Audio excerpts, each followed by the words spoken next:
Hey, everybody. Thanks for being here on The Rundown with Ramon. My name is Ramon Ray, publisher of zoneofgenius.com. And as promised, we have another amazing interview. I know I say that all the time, but each interview I have is the most amazingest and is the best and best and best ever. Nicola Corzine, I hope you are well. Thanks for showing up today. Thanks for being here with me. I hope you, your family, whoever's in your life on a personal level today are doing amazing. Oh, thank you so much. It is such a treat to be here. I could not think of a better place to be here almost mid-December as we're getting ready to close out 2025 and getting to talk with you and your incredible entrepreneurs that you reach every I single week. appreciate that. Yeah. Indeed, indeed. And shout out to our mutual friend, Nelly Yusupova, who I've known for over 20 years. She didn't quite make the introduction here, but she was part of my brain being triggered to reach Mm. out to you. So let's begin on two levels. You can answer whichever one you want to answer first, and I'll remind you of it. But a little bit about your journey, who you are, and then a little bit about the center that you're running. So take your pick. We can go either direction. Either way, the two will blend. They always do, as good Yes. origin stories should. I'll start with me personally because I think it's a little bit different. It always makes sense when you look backwards, but never quite in the moment of building. Mhm. So I always start by saying that I am the daughter of an immigrant entrepreneur. That matters because when I was a little girl, at the ripe age of 9, I learned that we were moving from England, from my home base where I had known, to America and specifically to California. And we had a very small nucleus of a family. So that meant my sister and I and my mom and dad were all moving out here because my dad had reached his limits. He felt at that time Mhm. of being able to build a company that could create generational wealth for his family in the ways that he wanted to. And so we packed up our bags and we landed in San Francisco airport and we stopped for lunch in a little spot in Central Valley called Modesto. And little did I know it at the time, in my head, I had grandiose visions thinking I'd be living in Disneyland with Mickey Mouse, which is all I knew of California at the time. Not quite, but we did end up being enrolled in school and having a home by the end of a week, all with this very big vision that my dad had of becoming an entrepreneur in a Mhm. country that was going to allow him to realize his big dream. As you can imagine, growing up with an entrepreneur was a wonderful opportunity for me, such that when I fast forward went to university in England, I couldn't get a job. I called my dad up and I said, Dad, I'm stuck. I need some money. I want to travel around Europe. Come on, that's why I'm here. And he said, well, look, if you can't get a job, then you need to build something that people want. And that started me on my own entrepreneurial journey of sorts. So I did. I started a company in the UK that became a great standalone business. And And so, uh, so I want to understand one thing. So you were in UK, yeah, you moved here as a child, yeah. you grew up, did whatever, did blah blah with school and etc. And then you started a company back in England. Is that correct? Back in England, yeah. So Okay, I continue. ended up choosing to go to college in England to get to know grandparents and Yes. cousins and Okay. all the family that was back there, and obviously needed a source of income to Mhm. go realize that dream myself, and that was my motivation for finding my way into entrepreneurship. And when I moved back stateside, I ended up knowing that I needed to take a moment to break from university while I was trying to figure out what I wanted to do. But what I knew I really wanted to do was to build something that people wanted and to get Mm. that sort of visceral reaction of putting something meaningful in the world. So built a second company, ended up getting acquired by Microsoft. And then because I thought I knew it all, that was You a bit gotta of say a that slow. backfill. You gotta let that marinate. I don't know what the next of the story is. Whatever it is, you gotta let that marinate a bit. That's kudos to you. That's Oh, nice. thank you. What was I the mean, company, by the way? Maybe you said already, but what was the premise of the digital company? integrity. It Okay. was right at the time when digital rights management, you're Oh in yeah. content, so you know that it was a very big deal, and everyone started focusing in on, and this was a very important insight for me that has shaped my life in ways that I didn't realize at the time. But everyone was sort of gravitating towards protection of content, Mhm. trying to make sure that it had a wrapper that allowed the owner of the content to really be recognized and rewarded for said Mhm. content. And we took it from a slightly different angle. We were curious if we could identify where content was showing up for brands Mhm. or, in our case, for students Mhm. who had been copying perhaps content that they were not attributing to the right Yeah, authors. yeah. And that vertical focus of being slightly different, but at the right moment and the right Mhm. time, ended up getting us a possibility of being acquired by Microsoft. So Yeah. our company was. Um, and of course, because as good entrepreneurs do, you think you've figured it out. There's an Of equation course. that makes sense. So you're going to go do it again. So I had the bug and I went to go do it again. And figured the secret to the success was raising the right amount of money to force a market to open to you. Little did I know that was not the secret to success. The secret to success is listening to your customers above all else and making Mm, sure what you're building really matters to them. So we thought more money would change the hearts and minds of customers rather than customers knowing what they really uniquely needed. And we ran mm, out of money. And I had to go through a very hard period of laying off a ton of incredible talent and mm, realizing, inadvertently, we'd made some really foolish mistakes. So that was a moment for me to pause and reflect and say, maybe I'm not ready to do entrepreneurship yet, but what do I do? Where am I? What do I do mm. when I grow up? Back in that question of all. And I ended up having some of our backers for the second company that had started a first time fund for immigrant entrepreneurs in Nice. Silicon Valley. And they said, well, look, why don't you come over here and help us find some really good entrepreneurs to invest in? People that are coachable, people that care passionately about building a better world forward, people that you'd want to do business with, people that you'd want to go work for. And I kind of jokingly said I didn't even know that was a job, but yes, happily would love to lean in and do that. And a year later, I'd made some good location choices of entrepreneurs, and I got recruited to co-lead Band of Angels. And if the audience doesn't know, because it's very insular of Silicon Valley, Mm. Band of Angels is the original angel group in all of America. So it That's had huge. That's founders huge. of Hewlett Packard and Symantec and all the brand names that were part of it. And I got to learn from them for a decade what it really took to lean in, roll up your sleeves, and ask entrepreneurs how you can help. Not Mm. how you can tell them what to do, but how to get out of their way and let them build the companies they need to, but doing it in a way that they needed the support of those early days. And I absolutely loved it. During my time there, I had the great honor of being part of Startup America, which under Mhm. the Obama administration had really sought to look at where entrepreneurial regions were being left behind just because they weren't. And was that run by Steve Case? Is he part of that, or that's a He different was part of organization? the original team. Yes, I remember the name. Yes, okay. I mean, or yes, yes. Excuse Mhm. me. And then and then I was also part of the establishment of the Angel Capital Association, which was born out of Kauffman Foundation, Mhm. with a very big mission of saying, how do we as early stage investors make sure that we're supporting and treating early stage entrepreneurs with the right support that they need? All of this really went back to my roots. See, it always comes back full story, long story, but Yes. it does get there. Of saying, every single founder in the world should have access to the resources they need to build wherever they choose to build, because only when we do that can we really unlock the innovation potential in our global system and bring vibrancy to the communities that we call home. And yeah, that was tricky to do, but I thought of all the things that were worthwhile doing, we should be able to do that. As luck would have it, one of my companies at the time had gotten acquired by Nasdaq, and I ended up having. Congratulations. So you don't go small. You don't like get acquired by no name people. Besides the one small hiccup, you Well, just go big. Microsoft, Nasdaq. it takes a village. It was hardly me. It was the company that did it all. The founders behind it did it all. I love it. Um, but our firm, and the founder and I had become quite good friends, and he knew how passionate I was about looking at where place could be a defensibility for founders so that they could Mm. build for their families, for their loved ones, for the communities that they cared about. And he said Nasdaq's foundation had made a massive commitment to being able to do that worldwide for entrepreneurs. Wow. And they were looking for someone to lead that initiative. And so here now, 10 years later, we started with a dream and a very generous check from Nasdaq to get started. And today we listen and learn beside 125,000 entrepreneurs worldwide on how we can deliver access and knowledge in the field of entrepreneurship so that they can pay it forward and build even more generations of great entrepreneurial opportunity in the world. We don't take any equity. We don't charge anything. It's all pro bono. It's all underwritten by not only NASDAQ's foundation, but many foundations across the globe now who believe in the power of economic opportunity and what's at stake if we don't get the innovation economy working for everyone, not just for few. Wow. I feel like I want you to run for president. Well, not really, but something like Aw. that. So give me a for example. One, how do you track this, or how do you know 100 and something thousand? Is there a program, 6 month program, a boot camp or something? Help me understand that.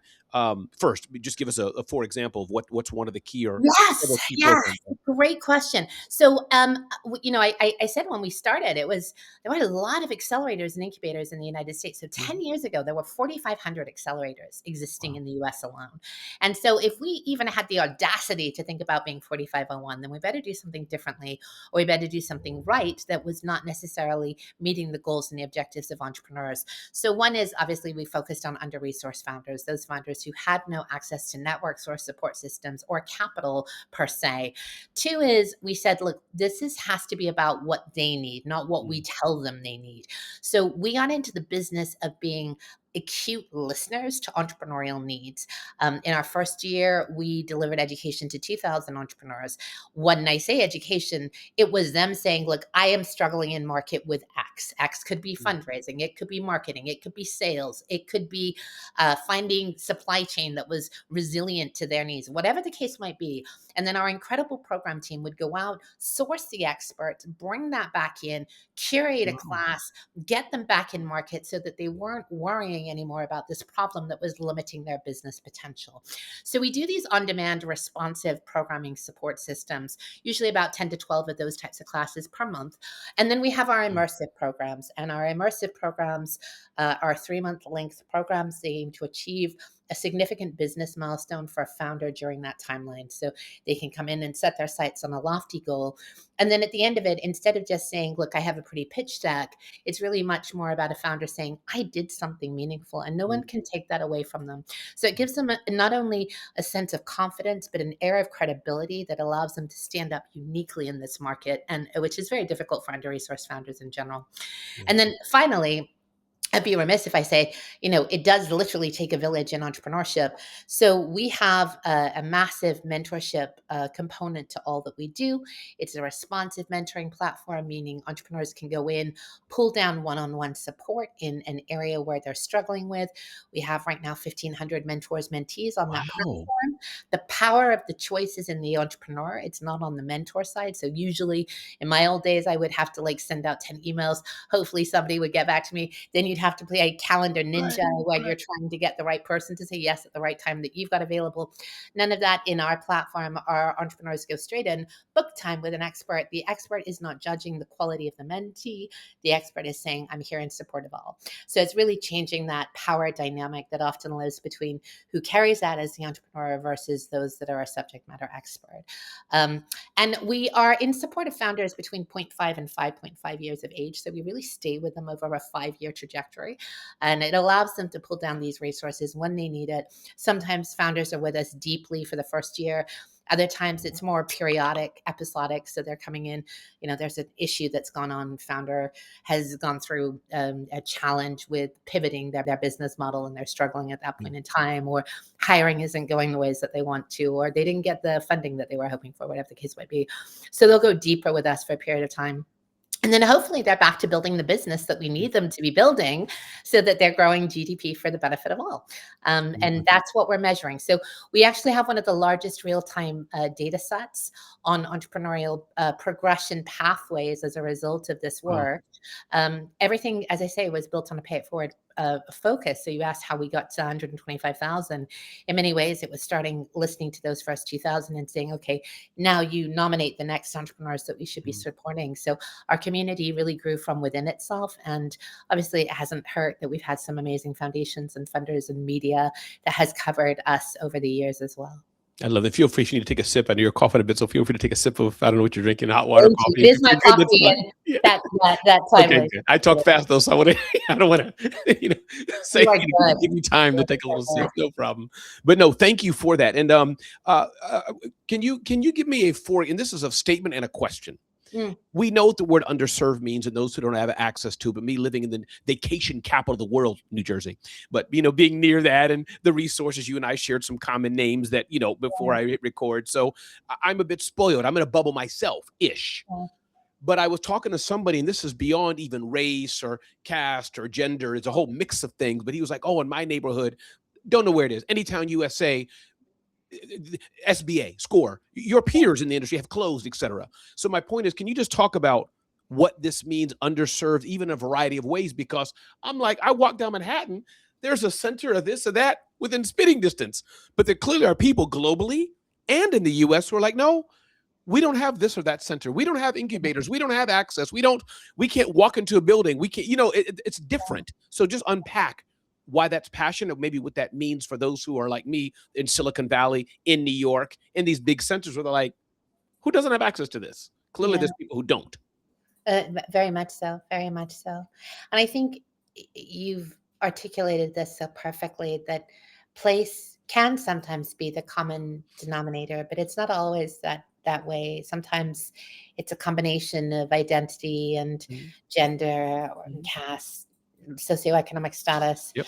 But most of the time, it really comes from not having an entryway into a path of belief or a path of opportunity. And Mm. that's the crushing reality for a lot of founders where, when we first opened, we used to have a very large physical presence in San Francisco, and then Mm.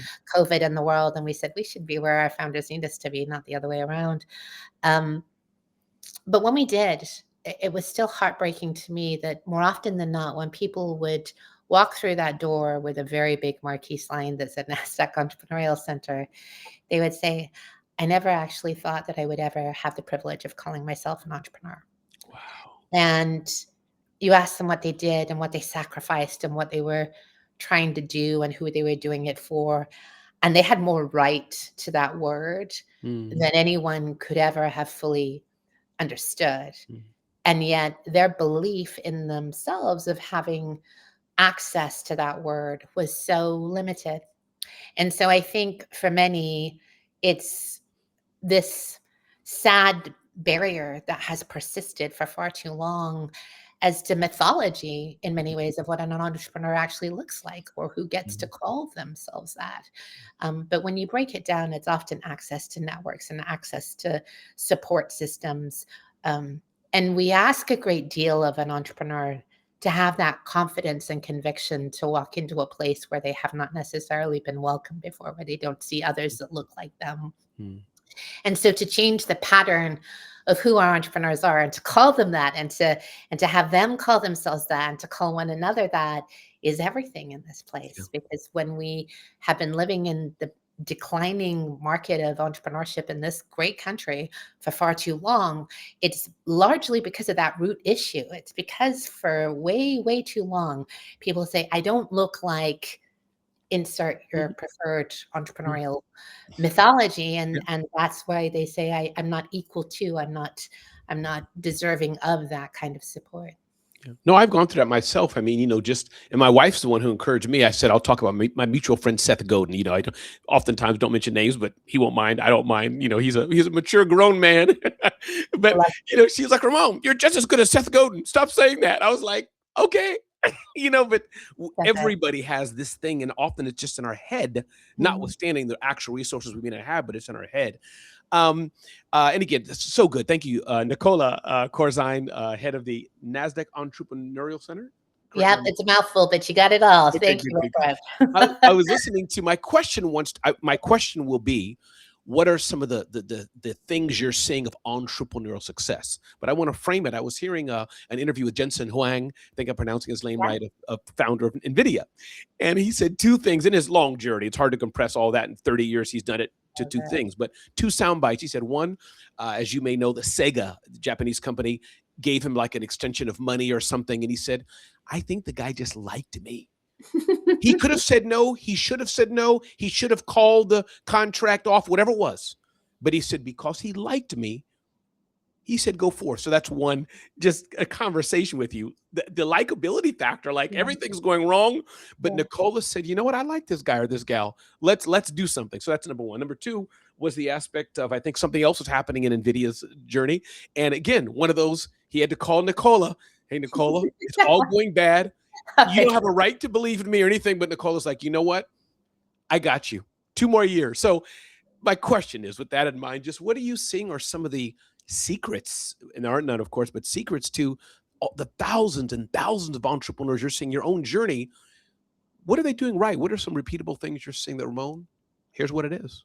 I think those are very wise comments, not surprisingly, from one of the world's greatest entrepreneurial leaders that I'm inspired by every Yes. single day.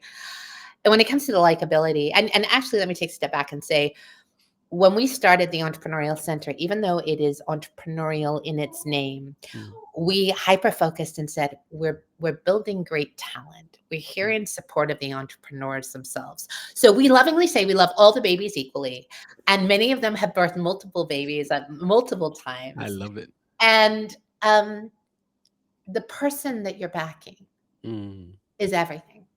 And mm. so that likability, we often talk in entrepreneurship about the gnarliness of the two ABCs that have you going all the time. Always be closing. You're Yeah, always closing, even if you don't know what you're closing, and always be credible. But if that's I up level for a second and I say within the DNA of our amazing entrepreneurs, what is most exceptional is who they are and what they stand for, and the passion and the purpose from which they enter entrepreneurial pursuits. And when you look through that lens, everything is possible because people do business with people they like. that's right. As a startup, there's 1,000 reasons they shouldn't do business with you. There's 1,000 reasons. You are not the trusted jockey out there, Mhm. but they're going to trust you because they see something within you that matters to them personally, and they're willing to go the distance to say yes, even though they should say no. And that comes from being genuine of who you are. Authentic. It's a word that gets thrown around a lot these days. But to me, authenticity is everything in entrepreneurship. It's Ah, not about just having your origin story dialed in. It's about knowing why you get up on the hardest mm, of days and you're going to keep finding a way, even when the markets turn, even when the 800-pound gorilla enters your market, even though you didn't think they would, even though there's more money at stake for you to continue the pathway. People have to believe that you're all in and they want to be all in with you. And that's that credibility. That's that lovability. That's that I've got Ramon every day of the week because how could I say no? And then as for persistence, it's the other side of the coin, but it's the critical side of the coin. Because if I believe and you're being transparent and authentic with us, and markets are moving or the world has gone through hard winters like we've been on the last 5 years, well, then of course I'm going to be persistent and resilient beside you because I trust that you're going to find a way through this. mm, And it is better to be right than to be out. mm. And for a lot of people that have taken that early bet on an entrepreneur, they have made an investment in that person too. Just because they're not on your cap table, just because they didn't personally write a check, they have a vested interest in your success and they don't want to be wrong in that case. Not because of fool's gold, but because they personally care about what you're building and they want you to succeed. And Mm. they want to be there with you, even when the going gets tough. I love that. And Nicola, when you think about your own journey and what you've done, the one failure or lesson learned, that you've had combined with others, what are you thinking that people are doing wrong? And I ask that because it seems like, how do you make a pizza? Just Google it or Bing it. It's the ingredients are out there. Mark, GPT these days, right? right? Yeah, exactly. Market fit. Serve your customers. Have customers. Don't we all know this? I mean, there's 10 things only that make any company the way I see it, right? Do you have your fulfillment, logistics, the things we all know? There's no secret. But yet some succeed, some don't succeed, and even in the same journey. Like my case, I've had companies not work out. You have. So meaning anything that you could point to, Ramon, here's what we've seen gone wrong then in the hundreds of thousands of companies you've looked at or your team has served, and maybe your journey, what you've seen, what's gone wrong? Well, I will take it from the lens of like what built our framework as Okay. to, everything at the center is about milestones, Mm, and the imperative of a milestone. The story goes like this. All too often, I would sit in board meetings with exceptional talent, exceptional founders, and I would have the privilege of them reading a laundry list of the things that they got done over the quarter.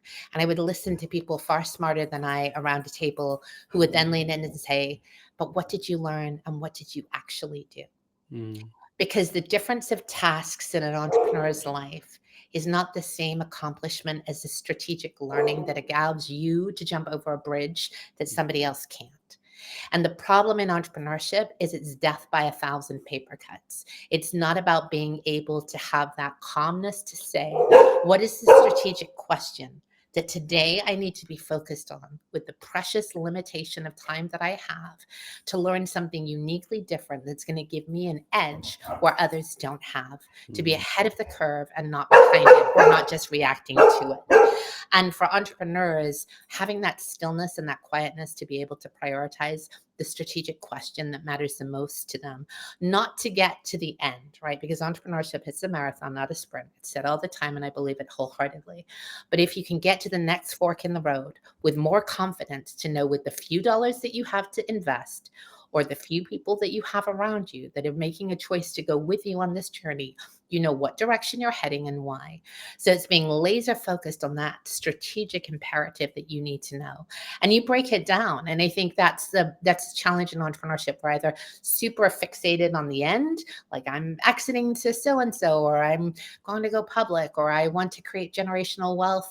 I want to be on a beach with a lovely umbrella drink in my hand in 10 years time with passive income coming in, whatever the motivation is. And yet being able to work back and say, okay, but this quarter, this moment, right now, with the 2 hours that I can give to doing something unique that's going to get me closer to that goal, where do I set my sights and why? And who do I need around me? The other thing is right-sizing mentorship for your company, right? A lot of the time, we do this thing of wanting the biggest and the best name on our board, on our advisory board, on our strategic board, but they may or may not be the right person that you need right now. So it's also really crucial that you right size your board of supporters, your allies, your teachers in the moment that matters the most, because nothing hurts more than when you go on the other side and you're like, man, I wish I would have heard that 6 months ago. Or worse, you're in a tricky situation and everyone's telling you, well, in 10 years' time, when you're on that side of the fence, focus on this. That's not going to help you in that moment and in that now.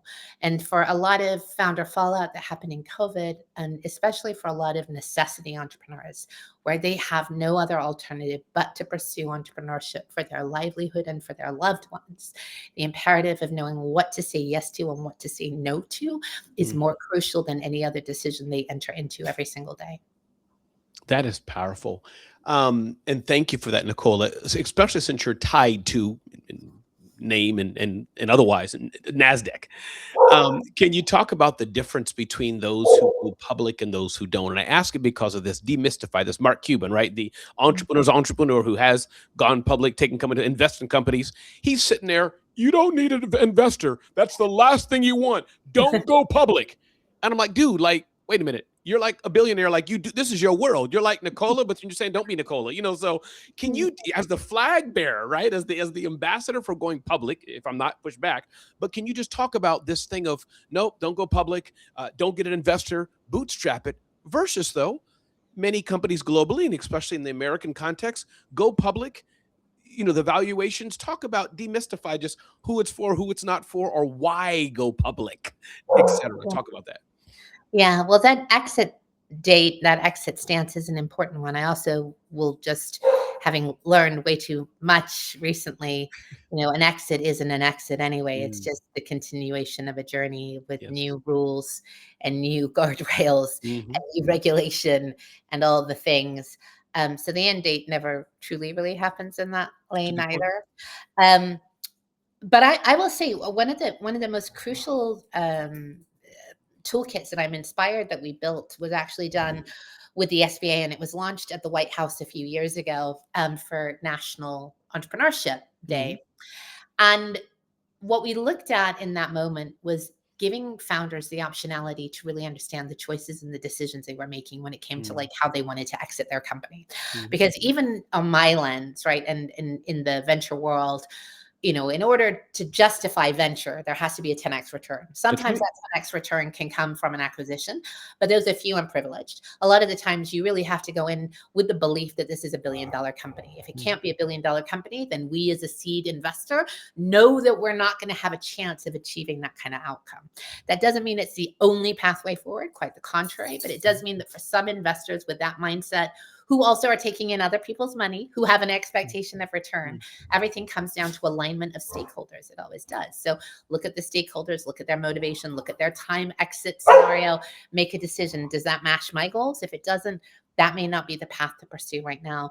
And so our Capital Pathways workbook does that. It's a free workbook. Any entrepreneur can pull it down. And it goes through that sequencing of asking, should I take other people's money right now? Is that what I want for myself? Am I willing to not be the CEO? Am I willing to have other people tell me what to do, who to lay off, where to grow to? If not, maybe I shouldn't be taking other people's money in. How do I feel about sharing my financials on a quarterly basis? If I'm comfortable with that, maybe I should pursue a rev-based loan. If I'm not comfortable with that, maybe I shouldn't be, signing up to sort of sign off on that visibility to my company at this stage. So all of these capital have certain expectations. Transparently, they're not always seen to entrepreneurs, especially under-resourced entrepreneurs. So it is very important to have that visibility of knowing what you're signing up for early on, and then to not wish after the fact that you hadn't made that choice. So transparency is everything here. When it comes to, the public markets, this is a wonderful way in which you can grow and scale business. It's just another form of capital. Again, people go public not to have that exit per se, but to be able to scale into massive markets and to be able to scale into very, very large settings.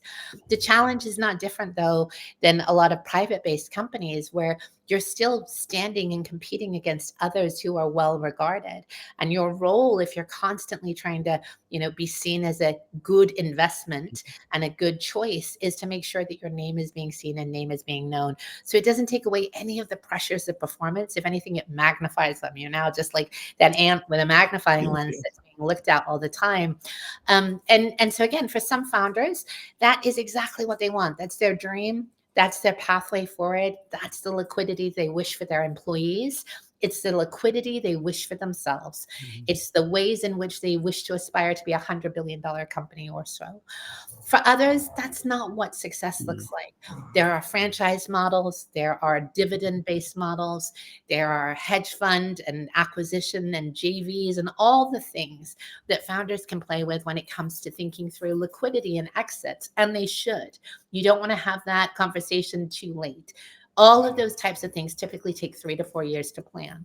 So being able to be in an environment where you're not stuck going, I was thinking I was going to retire by now and I have no plan in place to actually get out of this business, and who's going to succeed me, and how am I going to see the money that I want to live a dream that I had pursued for 20 years, 30 years, whatever the case might be, is not something you want to happen at the 11th hour. It's not.